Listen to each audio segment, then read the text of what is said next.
Mitchell, the guy who kidnapped Elizabeth Smart, his big um, impasse was whether he was sane or not.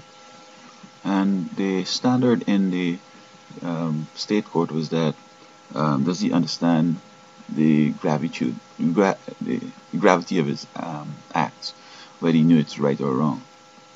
That was it. So if he says that he doesn't believe this thing is wrong, and God told him that it's not wrong and so on, then he's crazy. But then the federal court came on and they found him very sane, and therefore, I guess the charges stick.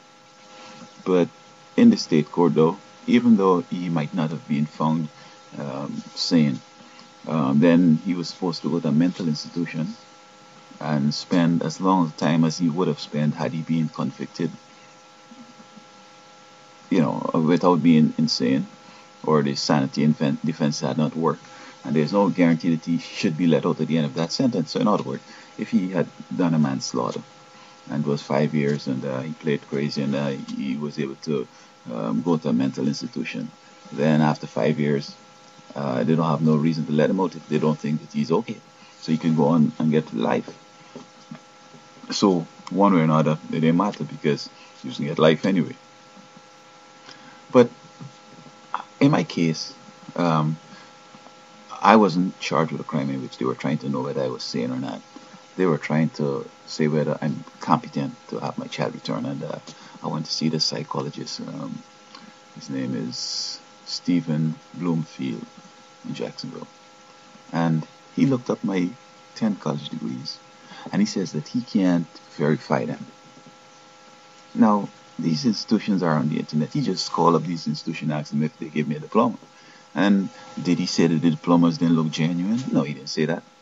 Then further he says that my resume, he doesn't believe, he can't verify my work experience, and therefore he thinks that I'm grandiose. Now, I did not say I'm a rocket scientist or I was the prime minister of some country that you can't find. I just said I worked in a grocery store. I worked as the grocery manager. I worked as the dairy manager. I had a small income tax business. I mean, it wasn't anything fantastic, I claim. So that he says that I need to go for long-term counseling. When I go to her now, she wants me to give her in writing that I have mental problems. I have mental problems. I have faulty thoughts. I have destructive behaviors. I can't do that. I don't have those. So she sent me on to see a psychiatrist and be placed on medication. Now, I know how to prevent it. I gone over there. She said, oh, I'm busy right now. I can't see you. Just sit down and be comfortable. We have sodas over there. We have coffee over here. We have water over there. And all are spiked with some psychotic drug.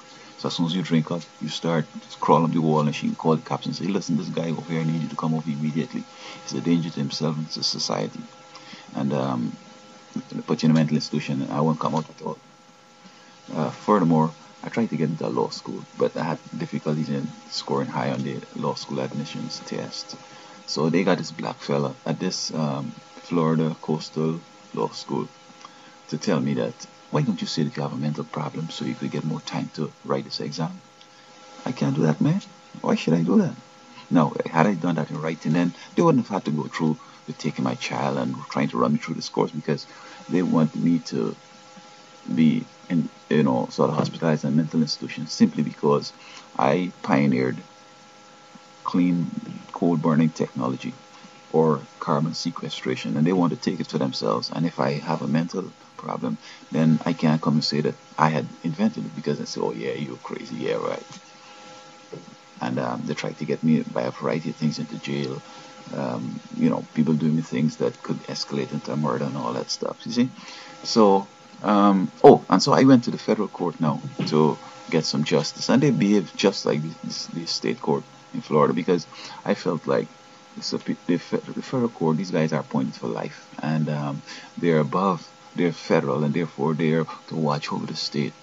But then they tell me that, you know what, we can't use federal law to overturn state law or state decisions.